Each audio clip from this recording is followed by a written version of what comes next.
Bruce Wayne has something called persistent complex bereavement disorder, also known as complicated grief. I buy that. Now, it's different from normal grieving because normal grieving, you feel it and then you're able to move on. And you still mourn and you still hurt, but you have a life. And Bruce has no life, right? He loses his parents. He dedicates himself completely to this mission. Yep. He has hope with Rachel. Rachel gets blown to smithereens, and then he is just broken.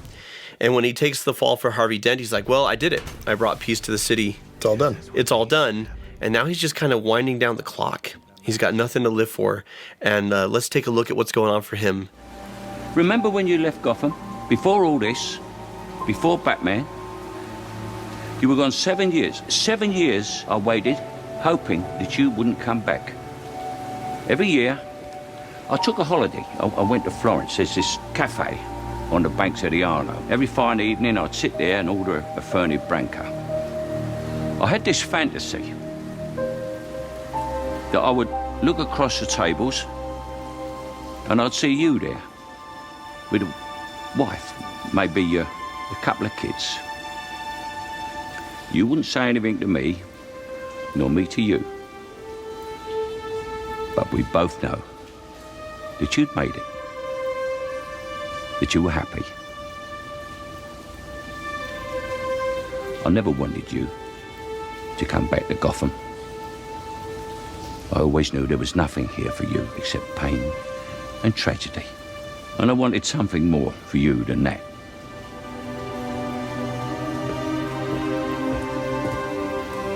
I still do. There's so much love and longing on Alfred's part for Bruce here. You still haven't given up on me. Never. But with prolonged grief, he thinks about his parents, he thinks about Rachel. He's not focused on the connections he could have, the life that he could have, the mission that he could have. It's all just rumination and sorrow. So what's the difference between grief and complicated grief? Well, if we look at it, there's intense sorrow. Everybody has that. But we go even further. You focus on little else but their death. Right? There's this extreme focus on reminders. And Bruce remembers the day in the well with the bats. That's his last day with his dad. Yeah. And his fear of bats in the play is what drove him outside. His obsession with bats is, in a way, it's transference. It's obsession with his parents, especially with his dad. That's a nonstop reminder. It's the opposite of PTSD. With PTSD, you avoid reminders of the trauma. Right. And with complicated grief and persistent grief, you wallow in reminders of the trauma. He lives in a bat cave. The very cave his father rescued him from. He is down there. Yeah. He is buried with his father down in that cave. Wow. Right? Deep. And he needs to get out, but he can't. And Alfred wants to help him out of that cave and into the world. Right. We see that he's, all these years later, he's still pining for Rachel. When Selena Kyle comes in, he's still got Rachel's picture up there. So let me just list a few of these other things, and let's do a check for everyone that Bruce Wayne has. Okay. Problems accepting the death. Yes. Numbness or detachment. Sure. Feeling that life holds no meaning or purpose. Yeah, check. Bitterness about your loss. Double check. Lack of trust in others. Like, he's got this core nucleus of like 3 people that he trusts, and that's it. Inability to enjoy life. A check. Just you, sir? Even in Batman Begins, Alfred's trying to get him out in the world. He's like, Who knows, Master Wayne? You start pretending to have fun, you might even have a little by accident. isolating from others. Check. Withdrawal from social activities. Check. And blaming yourself for the loss. Triple check. It was my fault, Alfred. I made them need to live. No. If I hadn't gotten scared. It was nothing that you did. It was him, and him alone. And this is why, as Alfred's talking about, he has this fantasy of Bruce being able to move past this and let go. Right. Let's take a look at how Bruce moves forward. So this is at the end of the film. Alfred thinks Bruce is dead. He blames himself. I love that he just like completely Tarzans his way into there. Yeah.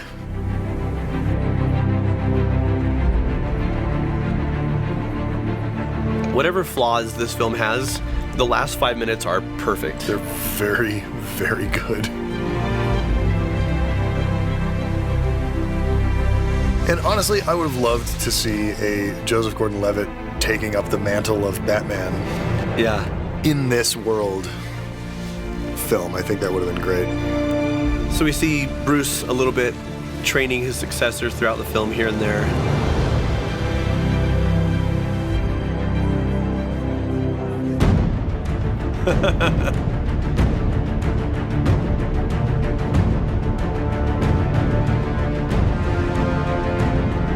And just as Alfred says, we're not going to say anything to each other. I'll just know.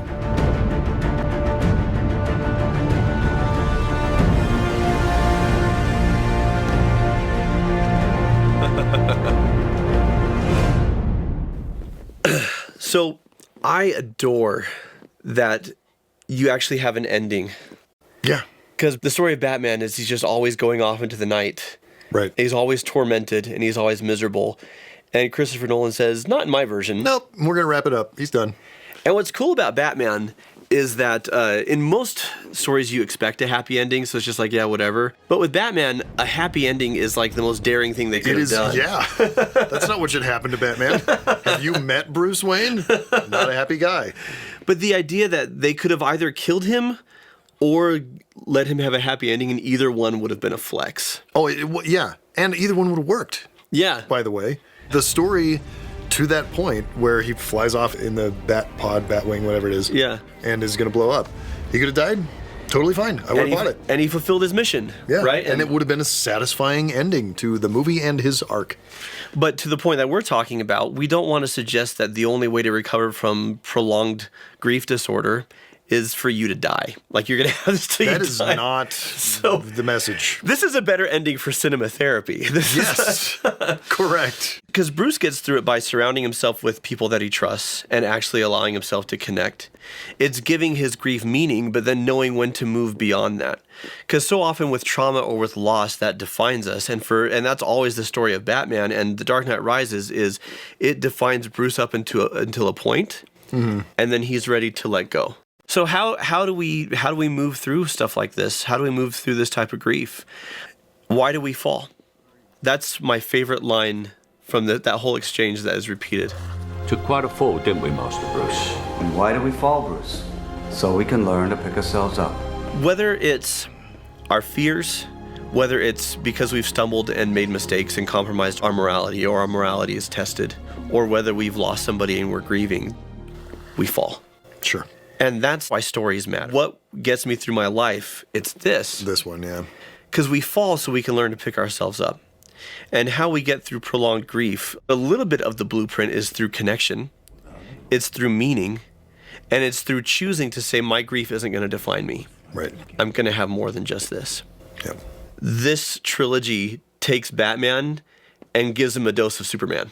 Yeah, for sure. Right? The desire to inspire hope, the innate goodness, the innate love, without losing the dark broodiness. Yeah. So until next time, some men aren't looking for anything logical. They can't be bought, bullied, reasoned, or negotiated with. Some men just want to watch the world burn. And Watch movies. Oh, movies. Watch the movies. Watch what movies are you Blimey.